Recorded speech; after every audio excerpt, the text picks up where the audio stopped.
Let's go ahead and look at another problem. Let's look at the integral of x squared e to the x dx. Now we haven't had a huge exposure to integration by parts problems, but let's go ahead and go up top and look at what we've already done. We've already done one similar to this. So looking up, we have this one right here, x sine of x. And the reason I say it's similar is we have an algebraic expression times something else. Now the one we're doing below, instead of a trigonometric function, we have a transcendental function, but we can see what the effect is on the x here.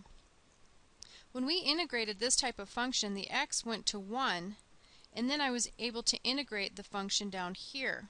So now let's think about the effect here on x squared e to the x. The effect on x squared e to the x is going to be, I have to take integration by parts twice, because the first iteration of integration by parts, x squared will go to 2x. The second iteration of integration by parts, the 2x will go to 2. As we take that derivative down, then I've gotten rid of the x, and then I should be able to integrate just fine.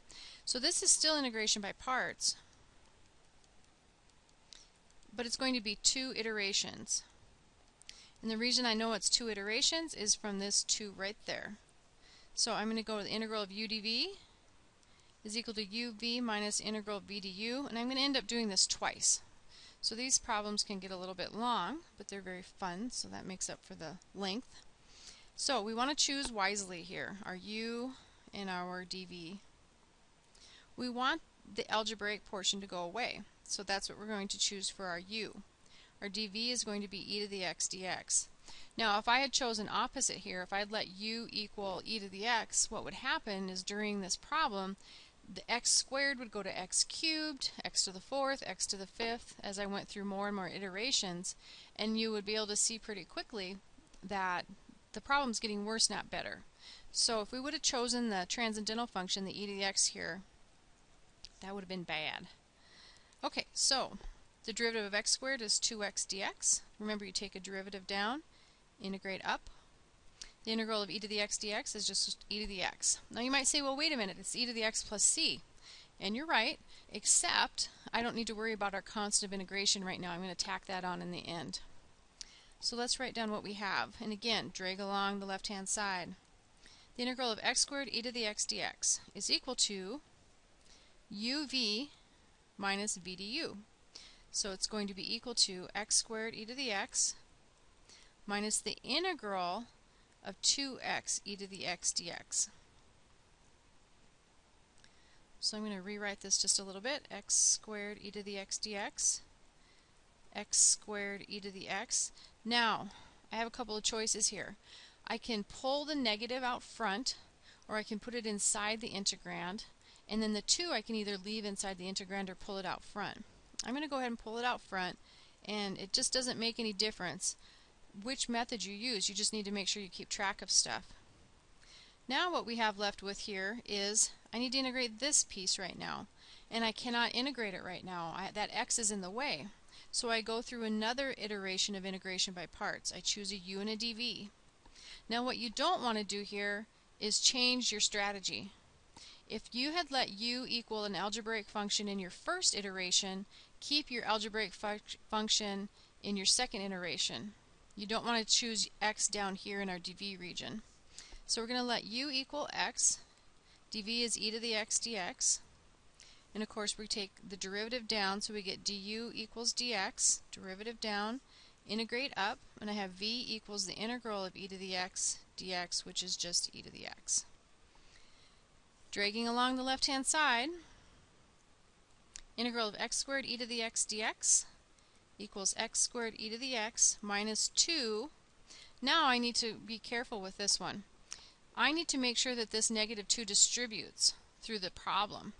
So make sure you put up a set of brackets, and I have uv, so this is going to be x e to the x minus the integral of v to u. So I have e to the x dx. Now look at this. This is great. We can integrate this piece now. Before we couldn't integrate it because there was an x there. So let's see what we have. We have the integral of x squared e to the x dx equals x squared e to the x minus 2x e to the x plus a negative times a negative is a positive, 2, and the integral of e to the x is e to the x plus c, my constant of integration. A lot of times you'll be able to factor something out here, and in this case I can factor out an e to the x. I'm left with x squared minus 2x plus 2, which does not factor any further in a nice fashion, and that's my solution. Now could we check it? Yep, take the derivative. If the derivative matches the original integrand, you're done. So here's a quick question. In order to integrate x squared e to the x, I had to go through integration by parts twice.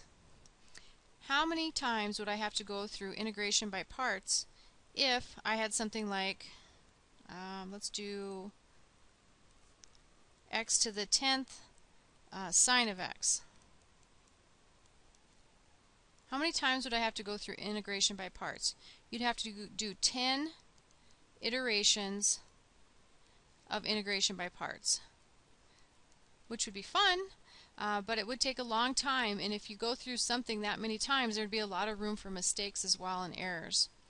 So, is there an easier way to do this? Is there a pattern that we can start to recognize? And the answer is yes.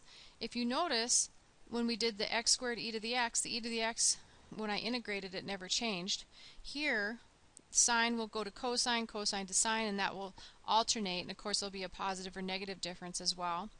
And the algebraic portion will decrease, the powers will decrease. It'll start with x to the 10th, it'll go to x to the 9th, x to the 8th, etc. So I would have a pattern that occurs there. Now this brings to mind another shortcut technique. Your textbook doesn't really talk about this. It talks about reduction formulas toward the end. Not so interested in those, but the tabular method would be really helpful, and that's what we're going to call this. So let's go ahead and look at the tabular method. The tabular method is a shortcut for integration by parts.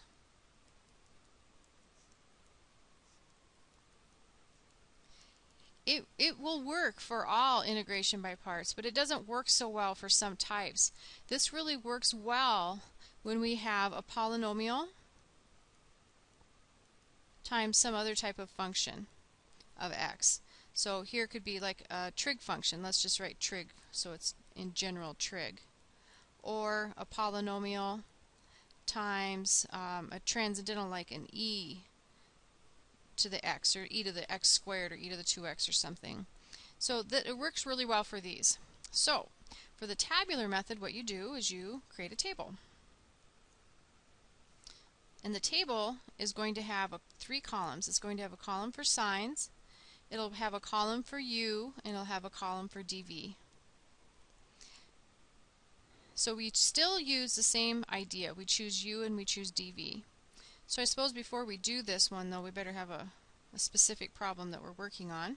So let's go ahead and look at the integral of x to the 4th e to the x dx. Actually not. Let's not do e to the x because that's kind of misleading. Let's do e to the 2x dx.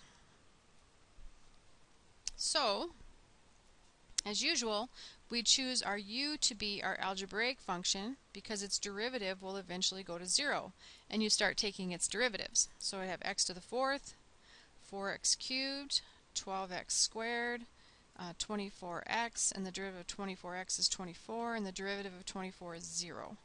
So the tabular method works best when the derivative will eventually go to 0.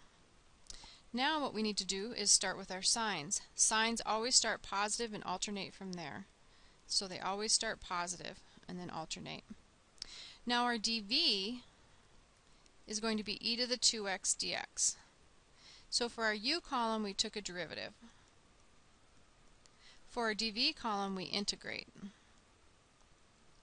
So what is the integral of e to the 2x dx?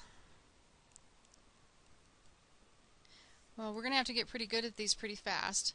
U is equal to 2x, du is equal to 2 dx. I multiply by a 2 on the inside, compensate with a 1/2 on the outside, and I have 1/2 integral e to the u du.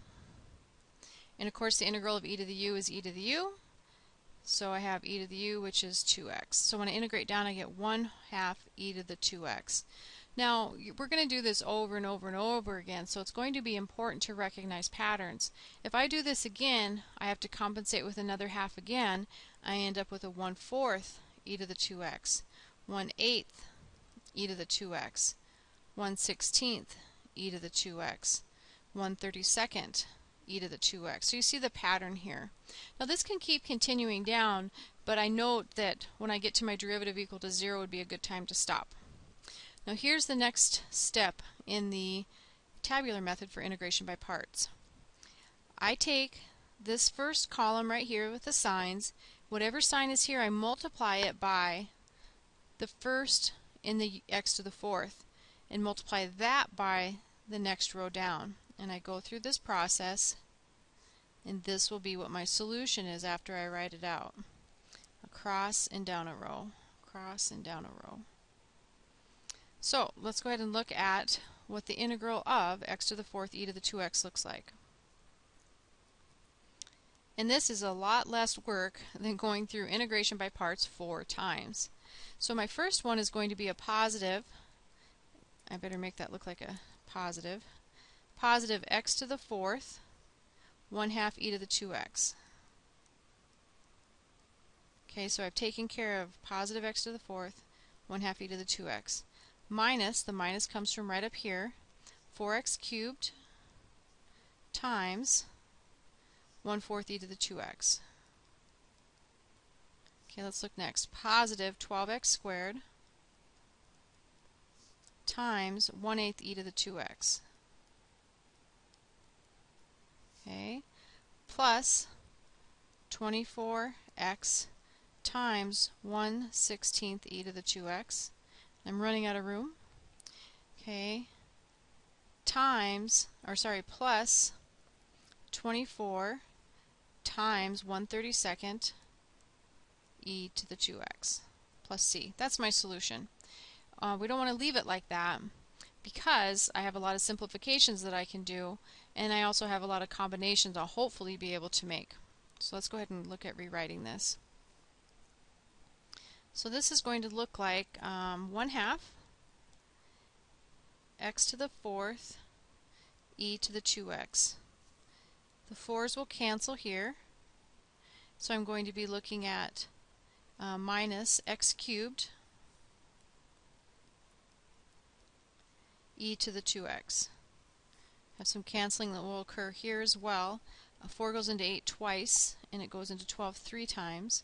So it looks like I'm left with a positive 3/2 x squared e to the 2x. The 24/16 also has a common factor of 4.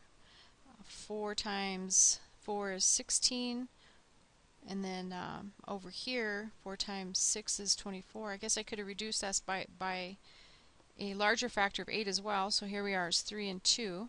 So I'm left with plus 3/2 x e to the 2x. And it seems like we have a mistake somewhere because that sign should alternate, but I'm going to go back and pick that up here in a second. So I have an 8 here as well. 8 times 3 is 24. 8 times 4 is 32. So if I rewrite that, I have a plus, and again I need to pick up this sign issue because we are off by a sign, 3/4, there's no x, e to the 2x plus c. Okay, so now I want to go through and find out where I have a mistake. My sign should alternate, positive, negative, positive, negative, positive, negative. So see if my signs alternate. Positive, negative, positive. This one should have been negative right here. And that translates down to here to a minus 3/2 x e to the 2x. So let's go ahead and come down here and fix that.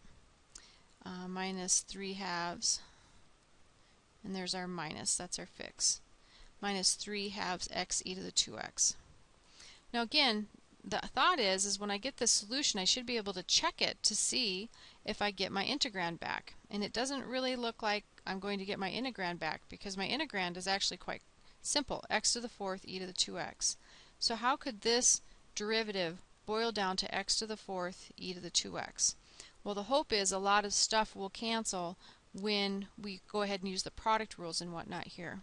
So I would like to go ahead and simplify this quite a bit.